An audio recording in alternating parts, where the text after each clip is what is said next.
ఫైనల్గా అయితే పెళ్లి ముహూర్తంకి రెడీ అయిపోయాము. వీళ్ళకి రిసెప్షన్ టైం లేదనమాట. ఇంకా అందుకే అందరం కలిసి పెళ్లికి రెడీ అయిపోయి డైరెక్ట్గా వెళ్ళిపోయాము. ఇంకా కళ్యాణ మండపంలోకి వెళ్ళేసరికి అక్షింతలు ఇచ్చారు. నేనైతే ఎప్పుడో మూల తీసి దాచిపెట్టిన లంగావని అయితే కట్టుకున్నాను. ఎలా ఉందో కామెంట్ చేయండి. ఇంకా పెళ్ళికొడుకు కూడా ఈలోగా మాంగళ్య ధారణ చేస్తే అందరం కలిసి వెళ్ళి ఆశీర్వదించేసి మళ్ళీ మండపం దిగిపోయి వచ్చేసాము. ఇంకా పెళ్ళికూతురు పెళ్ళికొడుకు అయితే తలంబ్రాలు పోసుకుంటున్నారు. అప్పటి వరకు పెళ్ళికూతురు పెళ్ళికొడుకు ఎంత టయర్డ్గా ఉన్నా సరే ఈ తలంబ్రాలు ఘట్టం వచ్చేసరికి తెగ హుషారు వచ్చేస్తుంది.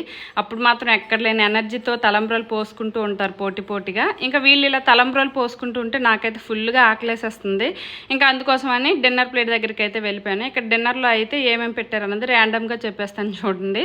ఇక్కడైతే ఆలు మసాలా, అలాగే కిడ్నీ బీన్స్ కర్రీ, బూందీ, 2 రకాల బిర్యానీలు, అరటిపండు, ఇంకేవేవో పెట్టారు. ఇంకా నేనైతే కొంచెం తిన్నాను. తర్వాత మా వారు వస్తే నేను తినలేనని చెప్పి మా వారికి ఇచ్చేసాను. తర్వాత అందరం కలిసి వచ్చి అటెండెన్స్ వేసుకున్నాం. అదేనండి ఫోటో తీసుకున్నాం. ఇంతటితో అయితే మన పెళ్లి సీరియస్ అయిపోయింది.